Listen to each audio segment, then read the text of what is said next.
When you think of Impressionism, you no doubt think about male artists, Renoir, Monet, Manet, Degas, Pissarro. They're all men, right?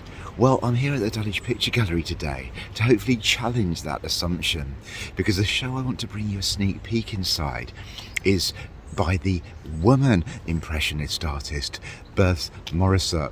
Now, Morisot is very much a forgotten artist within the history of Impressionism.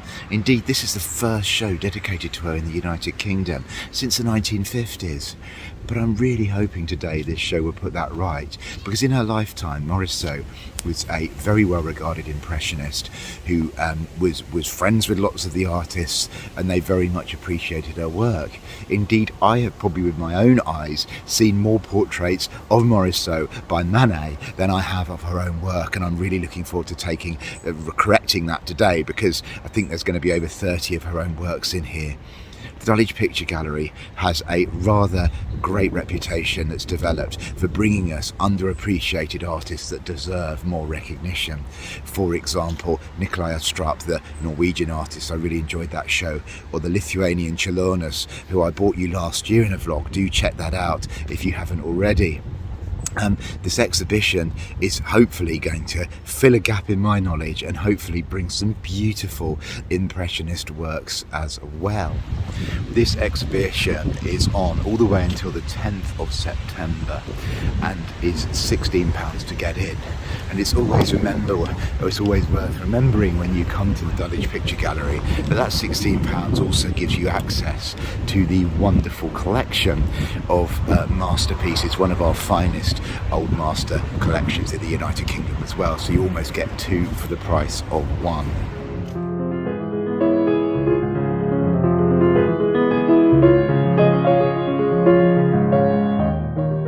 After a really strong self-portrait introduces us to the show, which you can see here, the first theme emerges because we're leaving behind the male gaze which dominates Impressionism. And we're looking at the external, yes, but also internal world of women from a woman's point of view. And of all the 30 plus paintings by Morisot in the exhibition, I think I saw one man, her husband, Eugene Manet. Morisot painted outside, as you can see here, like all the Impressionists. But the exhibition makes clear she had to get up and be painting by 6 a.m. to avoid unwanted attention from shocked passers-by to see a woman painting outside. And so many of her works are actually interior pieces, which again differentiates her from many of the other Impressionists.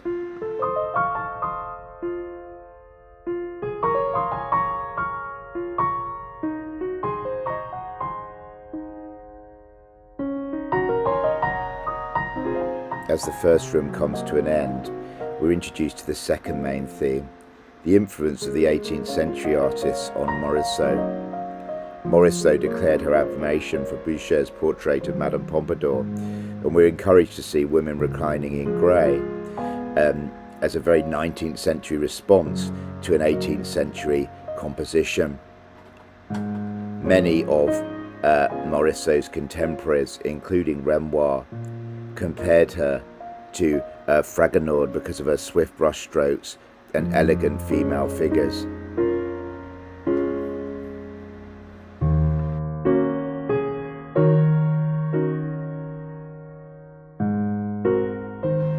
In room 2, the exhibition makes two really interesting links. In the room it looks at connections. Firstly, that Morisot's honeymoon to the Isle of Wight and London introduced her to a range of English artists that she very, very much admired. We see here her picture Winter, apparently inspired by Romney.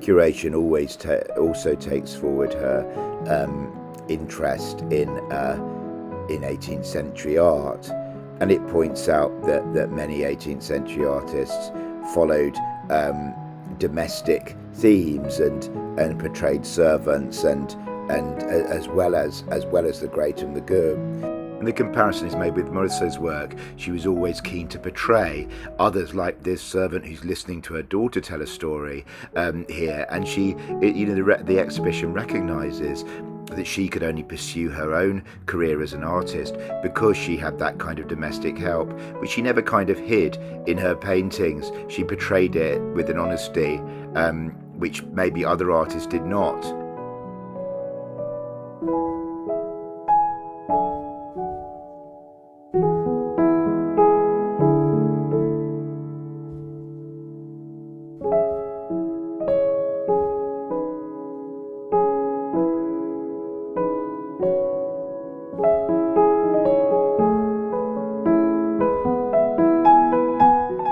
The third room goes further and explains that, or claims that her practice was transformed by her dialogue with 18th century art.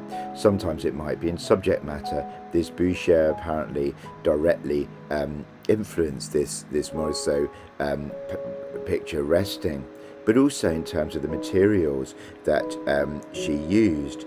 Fragonard's work in red chalk, for example, like this one owned by Degas, which could be of his daughter, influenced Morisot's own experimentations with red chalk, which you can see in both of these pictures here. And also, as well as chalk, she also was very much an admirer of the pastel portraits of Perrenot, who you're going to just about see here. And this encouraged her to work in coloured pastels, which you can see in the next two pictures. And this work in pastels apparently then very much informed her work in oils and sort of influenced that. So the exhibition is saying that, as opposed to being radically new, this was a constant dialogue with a previous century.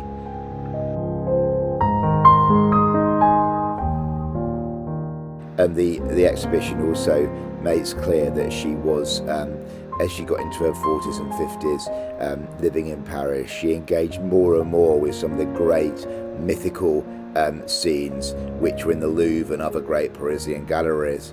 And you can see that influence here in these pictures.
In the final room, which is probably my favourite, we're brought back to Morisot, especially Morisot as a painter of women, and yes, the external, but also the internal woman's world, which makes her so unique amongst Impressionist artists. And there are some genuine masterpieces in this room, so I just want you to sit back and enjoy these.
Well, I hope you enjoyed that peek into the Morisot show here at Dulwich Picture Gallery.